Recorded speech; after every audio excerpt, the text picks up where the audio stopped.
was a comic event that saw evil Batmen from the dark multiverse attack the normal DC universe. Now, these Batman were basically versions of 7 Justice League members, but if they were Batman. For their full origins, check out the link in this video's description. Now, this comic event was so popular that they've now done a sequel, Dark Knight's Death Metal. And of course, there are a new set of evil Batmen, and this video is going to go over their origin. Robin King. This version of Batman is basically just a Bruce Wayne who was born a twisted, violent little psychopath who continually acts out violently. But thanks to his status as a Wayne, being one of the richest people in the world, he has Alfred, and others, covering for all the depraved and violent things that he does. Then, on the infamous night that he and his parents are mugged in an alley, the child Bruce Wayne pulls out a knife and stabs Joe Chill to death. He then picks up his gun and kills his parents, and then pretends that Joe Chill did it. And at first he is believed, as no one's going to think a child is capable of doing this. But later on, Jim Gordon gets some files sent to his phone and is able to work out exactly what Bruce Wayne has done, so he comes to Wayne Manor to arrest him. But when he does, Bruce Wayne shoots a crossbow arrow through his throat, killing him. Alfred gets away and thinks he has knocked out Bruce Wayne with a tranquilizer dart, but in fact, Bruce is getting his Robin outfit and comes back and kills Alfred as well. Now, this version of Bruce Wayne has no powers and is just a child. But what makes him dangerous is his complete lack of morals, much like the Joker, and the fact that he has a utility belt with every form of deadly weapon that you could imagine, all of which are designed to kill the Justice League members and any powerful metahumans or other beings that he could come across. Basically, no matter who he fights, he has a weapon that will take them down. From a kryptonite ring to unholy and holy water to take out demons and angels alike, he has got every weapon he needs to take people down. Batmanosaurus Rex.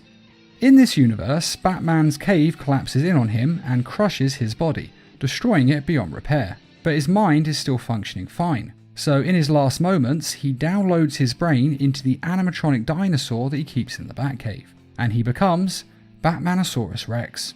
He then goes to Arkham Asylum and kills his entire rogues gallery. It seems that the whole ordeal of being crushed to death and put in a mechanical dinosaur's body has sent him a little bit mad, which is understandable to be fair. Castle Batman. This one is even weirder than Batmanosaurus. Basically, Bruce Wayne is old and has retired from being Batman, and Damian Wayne has taken up the mantle of the Dark Knight. But somehow, it turns out that Damian is not very good at being Batman, and the city is going into decay. Arkham Asylum is destroyed, Commissioner Barbara Gordon has been assassinated, and the streets are full of monsters and gangsters. So Batman does the only logical thing he can. He kills Damian Wayne and uses his blood and body to perform an ancient demonic ritual. He sacrifices Damian and Gotham City to the ancient native Bat God, and the god in turn merges Bruce Wayne's soul with Arkham City, and basically Batman becomes Gotham City. And he can transform the building and metal and everything else in Gotham into pretty much any form or shape he wants. So he's kind of like a giant shape-shifting city that's called Castle Batman. He can also turn into a sort of Batman monolith, which is kind of cool. Batmobeast. In this universe, Batman believes that the world is falling into ruin and that the only way for him to save it is for him to be a guardian and enforcer of the entire human race. Kind of like his brother Eye Satellite. So Batman transfers part of his mind into all of the technology that he has, and indeed all the technology of the world, and takes over it all, watching over the whole internet and controlling every aspect of people's lives in order to protect them. He's basically in everybody's iPhone, computer, iPod, laptop, anything you can imagine, Batman is controlling it or at least watching it. But people don't want this protection, they want their freedom. So they revolted and killed Batman and systematically destroyed all the machines with Batman's mind on them, all except for the monster truck Batmobile, which is how Batman becomes a monster truck. One thing I feel I should say at this point is, I think it's quite clear that the writers have been having a lot more fun with this version of Death Metal, coming up with some truly outrageous Batmen, although they are kind of fun to be fair. Quietus. In Quietus's universe, Batman failed his sidekick, the Signal, and the Signal died, and so Batman decides to resurrect him in a Lazarus pit, because why not? Sadly, Ra's al Ghul didn't like this and tried to stop him. So the Signal's body was in the pit, and Ra's and Batman are fighting to the death next to it. Then they kill each other in the fight, and when they both die, they fall into the Lazarus pit, and all three of them become merged together into one being, becoming Quietus. although from the way Quietus talks, it seems like most of his personality comes from the Signal. Now there are a few other evil Batmen, but sadly we haven't had much information on their origins, but I am going to go over what we know so far. Darkfather.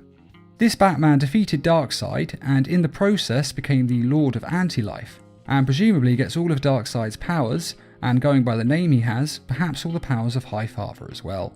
Baphomet. This Batman had drilled into the oceanic floors looking for new resources, and in doing so he released an ancient chthonic elder beast, straight out of a H.P. Lovecraft novel, and this creature presumably possesses Batman and transforms him into this horrific beast. The Batman Who Frags. This is a Batman who injected himself with Zarnian DNA and got Lobo's strength and healing factor, and he seems to have also got Lobo's personality as well, as he acts exactly like Lobo, just with Batman's intelligence and skill set. Mindhunter. This Batman stole DNA from Martian Manhunter and combined it with his own, so he could get, as he puts it, the powers of Superman plus invisibility and shapeshifting, and of course the incredible psychic powers, which are the ones that he seems to favour the most. And this does actually make perfect sense. I mean, the Martians have pretty much all the best A-list powers, so who wouldn't want them? The Darkest Night.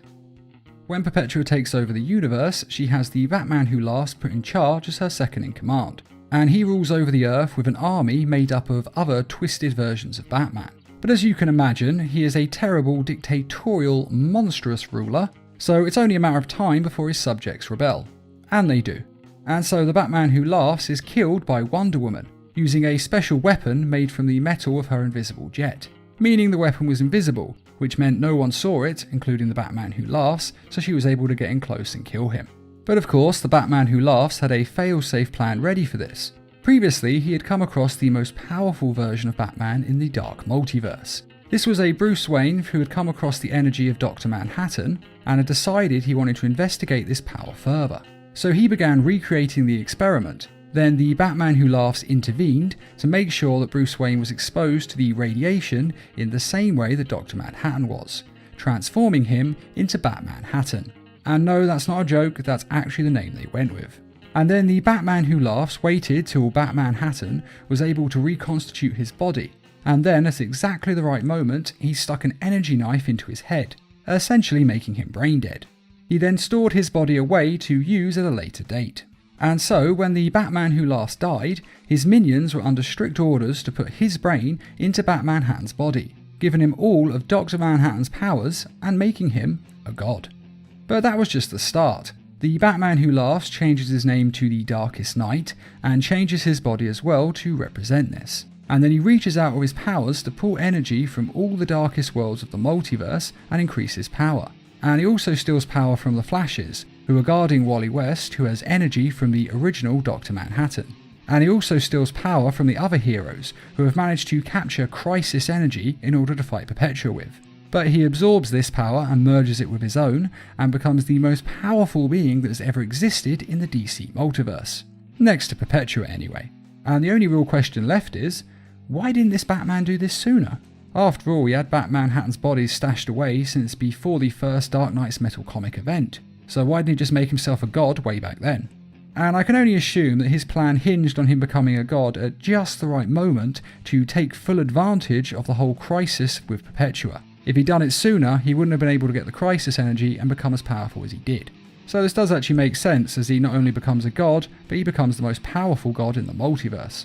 And if you are going to try and be a god, you might as well be the top dog.